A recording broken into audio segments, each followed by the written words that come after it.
nous allons voir aujourd'hui notre deuxième séance de travaux dirigés intitulée Interprétation des anomalies chromosomiques. Au terme de notre séance, chaque étudiant doit être capable d'interpréter les anomalies chromosomiques de nombre et de structure en précisant leur méthode d'étude et les pathologies associées. Comme méthode d'étude, nous avons des techniques de cytogénétique classique ou bien conventionnelles telles que le karyotype standard, et également des techniques de marquage chromosomique en bande ou bien le banding chromosomique, des techniques de cytogénétique moléculaire à plus haute résolution telles que la FISH, la fluorescence, donc in situ hybridization, ensuite l'hybridation génomique comparative sur réseau d'ADN ou bien CGH array.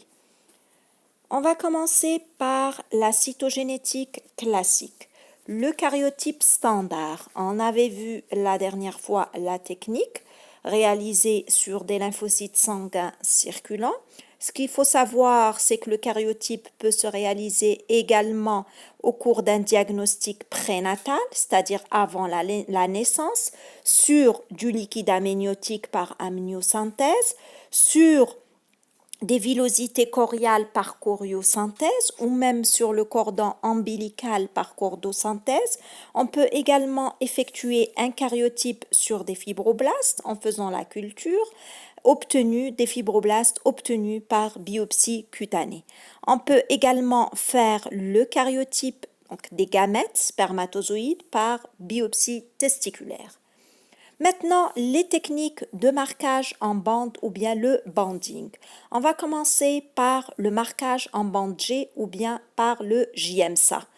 Ce qu'il faut savoir, c'est pour les techniques de banding, le chromosome va apparaître en bande avec une alternance de bandes claires et de bandes sombres.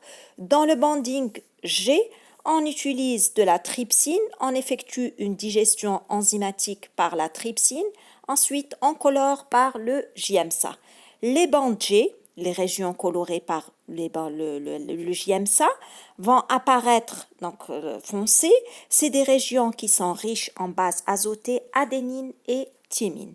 Ce qu'il faut savoir aussi, c'est que les extrémités des chromosomes, les télomères, vont apparaître plus clairs. Donc, par le JMSA, les télomères sont pâles. Nous avons ici un karyotype humain féminin plutôt normal et qui est en bande G. Donc les régions qui sont colorées ici en foncé correspondent à des régions, on a dit, riches en adénine et en thymine. C'est un karyotype normal avec une formule chromosomique de 46,XX. Deuxièmement, le marquage en bande R ou bien reverse. C'est un marquage obtenu après une dénaturation thermique à une haute température, à peu près 87 degrés Celsius.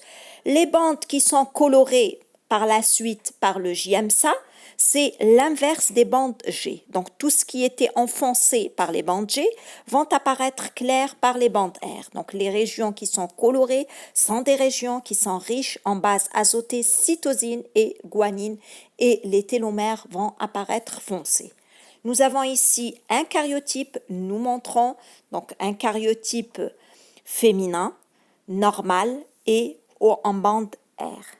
Donc regarde, avec une formule chromosomique de 46,XX. Maintenant, les bandes Q. Donc Q par rapport à la coloration qu'on utilise, c'est la moutarde de quinacrine. Ce banding a été mis en évidence par Casperson en 1970. Ce qu'il faut savoir tout à l'heure, c'était des régions colorées par les JMSA qui sont foncées et claires.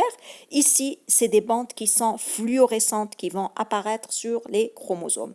Le banding Q met en évidence les mêmes régions qu'au niveau du banding G. Donc, c'est des régions qui sont riches en adénine et en thymine.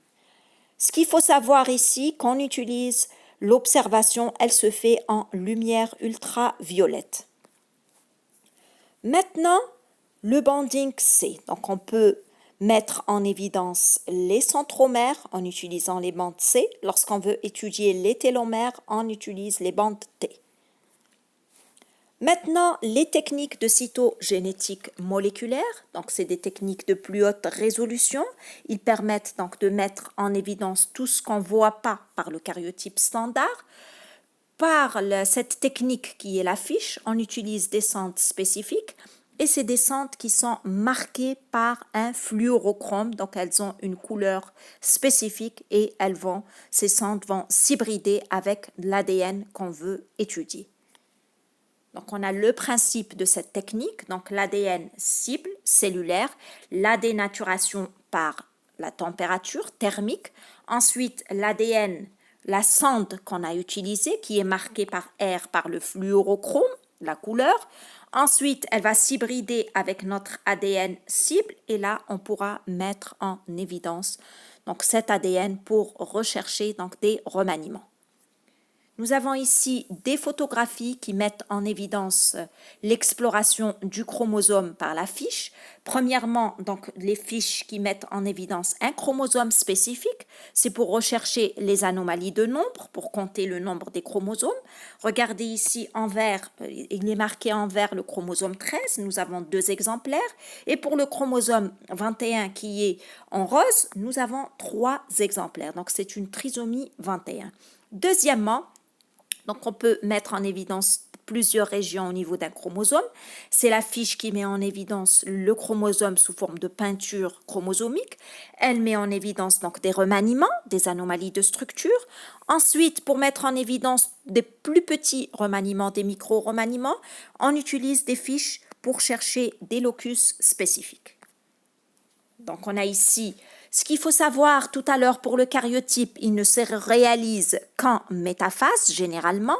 Maintenant, ici, nous avons la métaphase et il peut se faire même en dehors de division en interphase. Nous avons ici une sonde centromérique en vert pour mettre en évidence les centromères, les peintures chromosomiques pour voir le chromosome en entier, la recherche de micro-remaniements par des locus spécifiques. Nous avons le diagnostic ici d'une trisomie 21 par la fiche en interphase. Nous avons regardé ici 3 chromosomes 21, là aussi, et 2 chromosomes 13 en vert. Deuxième technique de cytogénétique moléculaire, c'est l'hybridation génomique comparative sur réseau d'ADN ou bien la CGH Array. Donc là, nous avons 2 cibles, un échantillon d'ADN du patient et un autre témoin, il doit être du même sexe. Donc l'échantillon de notre patient, il est en rouge et marqué en rouge et l'échantillon témoin donc en vert. C'est une méthode comparative qui compare donc le nombre de molécules et d'une même quantité d'ADN des 2 individus en les marquant pour rechercher des déséquilibres chromosomiques. Cette technique a une résolution 50 à 500 fois supérieure à celle du karyotype. Maintenant, les résultats. Donc, on a étudié toutes les techniques. Maintenant, on va voir les résultats obtenus. Premièrement, donc les résultats, comme on avait vu au cours de notre première séance de travaux dirigés, nous avons un système international de nomenclature humaine en cytogénétique, ISCN. Le karyotype normal, il a sa formule, donc c'est le 46,XX pour le sexe féminin ou 46,XY pour le sexe masculin. Maintenant, on va voir l'interprétation des différentes anomalies, soit les anomalies de nombre ou bien les anomalies de structure. Premièrement, on va commencer par les anomalies de nombre ou bien les aneuploïdies.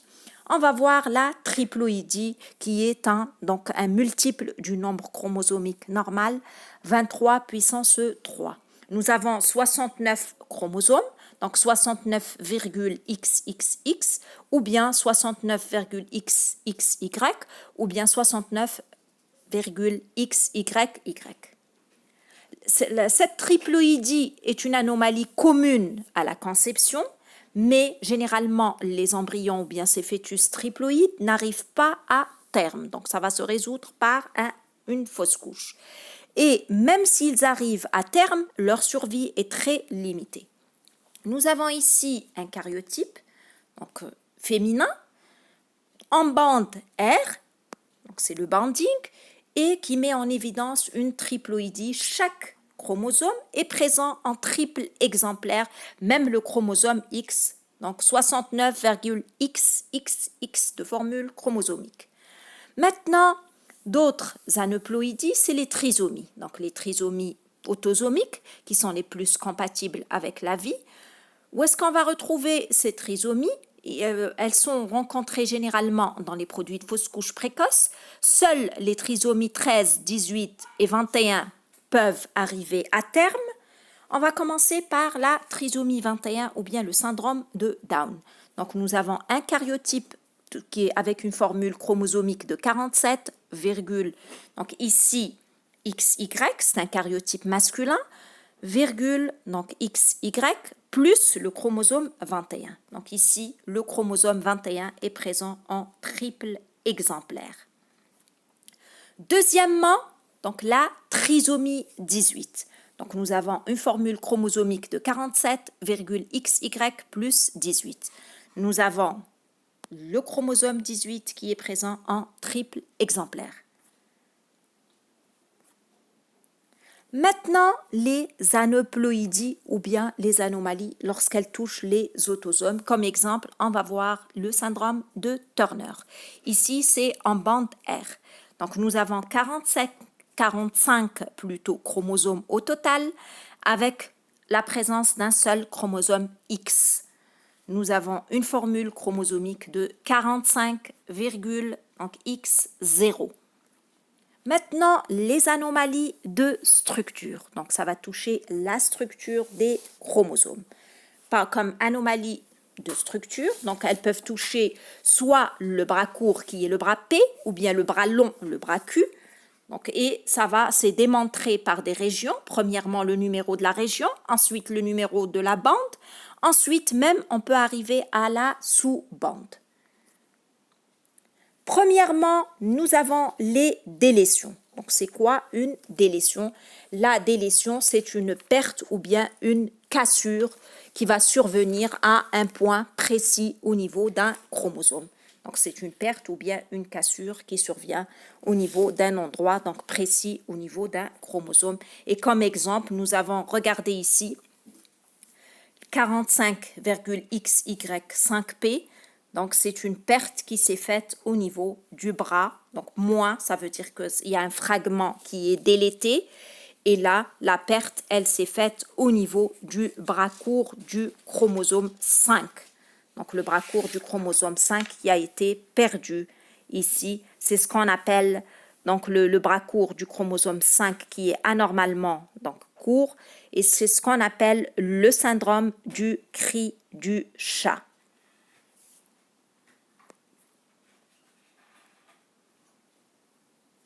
Maintenant, le chromosome en anneau. Donc, on a vu premièrement les délétions. Maintenant, on va voir les chromosomes en anneau. Donc, le chromosome en anneau, il résulte d'une délétion double des deux extrémités, une double délétion donc des deux extrémités, une double délétion plutôt des deux extrémités des chromosomes. Après, donc, on a eu un recollement. Donc, la délétion, elle s'est faite au niveau de ces deux parties. Et par la suite, donc, on a eu un recollement et on a eu la formation d'un chromosome en anneau. Et comme exemple, donc R par rapport au chromosome en anneau, 13. Donc, nous avons le chromosome 13 qui est en anneau. On va donner donc un exemple de chaque anomalie avec donc la façon qu'on va retrouver sur les résultats. Ensuite, l'isochromosome. Donc, qu'est-ce que ça veut dire un isochromosome? C'est un chromosome métacentrique donc, qui est issu d'une cassure. Donc, c'est une division qui s'est faite anormalement et là, le chromosome métacentrique porte deux bras, donc identiques de la même longueur. Regardez ici, donc la cassure, elle s'est faite à ce niveau et on a eu donc un chromosome qui est formé uniquement par les bras courts et un chromosome uniquement par les bras longs. Donc c'est ça ce qu'on appelle l'isochromosome. Comme exemple, nous avons regardé I par rapport à isochromosome, entre parenthèses XQ. Donc, entre parenthèses, nous avons donc XQ, c'est par rapport à l'isochromosome du bras long, donc le bras Q, du chromosome X. Ensuite, la duplication. Qu'est-ce que ça veut dire la duplication? Ça veut dire que c'est en double. Donc la duplication, elle est responsable donc de trisomie donc partielle. Nous avons un segment qui est présent en double exemplaire comme on le voit ici. Et comme exemple, regardez dup, entre parenthèses 1, ça veut dire c'est une duplication d'un segment du chromosome 1. Regardez ici, c'est en vert, cette région, elle est en double. Ensuite, les insertions, c'est-à-dire une partie d'un chromosome, on va la voir sur un autre, elle a été insérée sur un autre chromosome. Regardez ici, donc nous avons cette partie qui est de ce chromosome qui est représentée en violet et qui a été insérée sur, regardez, ce chromosome en vert. Donc, et comme exemple, on a insert, ça veut dire insertion, et là, on marque par exemple la région et la bande du bras long de ce chromosome, par exemple si c'est le chromosome 1 ou 2, et donc c'est ça qui a été inséré sur quelle partie de l'autre chromosome. Donc ces anomalies de structure peuvent être équilibrées, donc lorsqu'on a un échange qui s'est fait, comme elles peuvent être déséquilibrées. Lorsqu'on a une inversion, regardez ici, donc ces gènes A, B, C, D, E, donc on a eu une inversion, le A, le D, donc qui était à cette position, il se retrouvait ici, ensuite le B, il est descendu, donc ça c'est une inversion, mais les gènes sont maintenus. Donc là, on a eu une anomalie de structure équilibrée.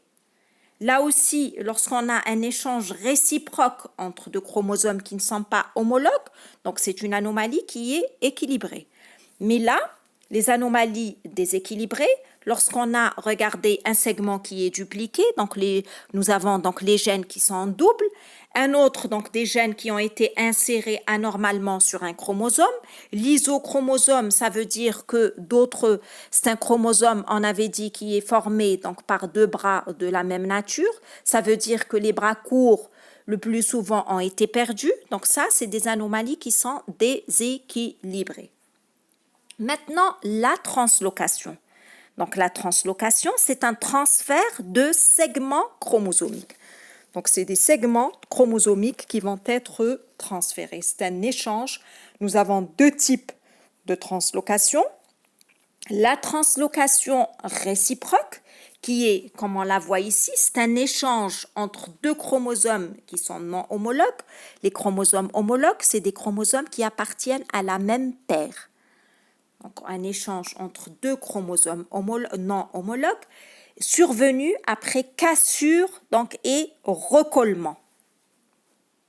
Regardez ici, nous avons ce chromosome représenté en bleu et l'autre en vert. Donc nous avons une cassure qui a été réalisée à ce niveau, donc une cassure au niveau du bras court de ce chromosome avec et qui a été transféré donc sur ce chromosome et là une cassure au niveau du bras long du chromosome vert et qui a atterri à ce niveau. Comme exemple, donc comment ça va s'écrire?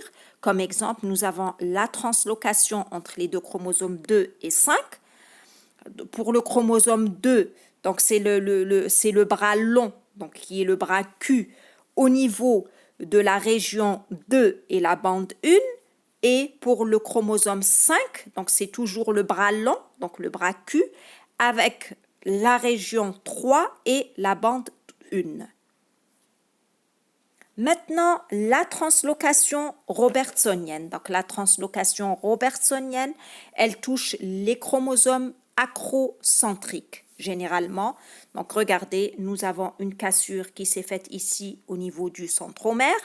Nous avons donc une perte des petits bras courts, parce que c'est des chromosomes acrocentriques, des petits bras courts, les bras P, et la formation donc d'un chromosome donc, qui est formé par deux bras longs, de deux chromosomes différents, et parfois donc une fusion centrique, et parfois il est formé par deux centromères. Maintenant, les inversions. Donc les inversions, c'est un segment chromosomique qui est inversé. Donc des gènes qui ont changé leur position.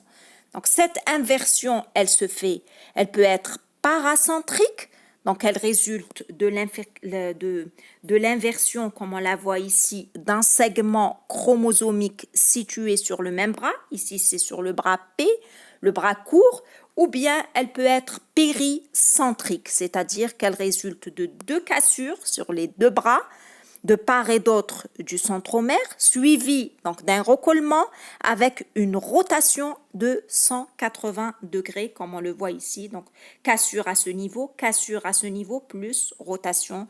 Et comme exemple, nous avons l'inversion donc, du chromosome 4. Elle s'est faite pour le bras court au niveau de la région 1 et la bande 1, et pour le bras long, le bras Q, au niveau de la région 2 et la bande 1. Nous avons ici sur un karyotype, on est en train de voir une translocation qui s'est faite entre, regardez, c'est démontré par les flèches, entre les deux chromosomes 11 et 14. Pour le chromosome 11, donc c'était pour le bras Q, donc le bras court pour la région 1 et la bande 3. Pour le chromosome 14, c'est toujours le bras long, le bras Q, mais pour la bande, pour la région 3 et la bande 2, donc c'est bien démontré par les flèches. Ça, c'était concernant les anomalies de structure. Nous avons donc des syndromes microdélétionnels. Donc, c'est des anomalies de taille très inférieure, donc difficilement discernables. On utilise généralement des techniques de haute résolution telles que la fiche. La définition de ces syndromes microdélétionnels, ils se définissent par la présence d'une anomalie chromosomique d'une taille mineure, inférieure à 5 mégabases, décelable, on a dit, par les techniques de cytogénétique moléculaire telles que la fiche. Donc nous avons les syndromes microdélétionnels les plus fréquents. On parle de récurrence, c'est-à-dire ceux que l'on voit plus souvent que d'autres. Nous avons tous ces syndromes avec le locus qui a été délété. Donc tout ça. Maintenant, nous avons ici, donc par la fiche, le syndrome de Williams-Börren. Donc ce syndrome, il est caractérisé donc par la présence d'une microdélétion du chromosome, donc du chromosome 7, donc au niveau du bras long du chromosome 7. Et on a ici donc la région et on a la bande. C'est bien démontré donc par les spots que l'on voit ici, par les spots qui sont mis en évidence.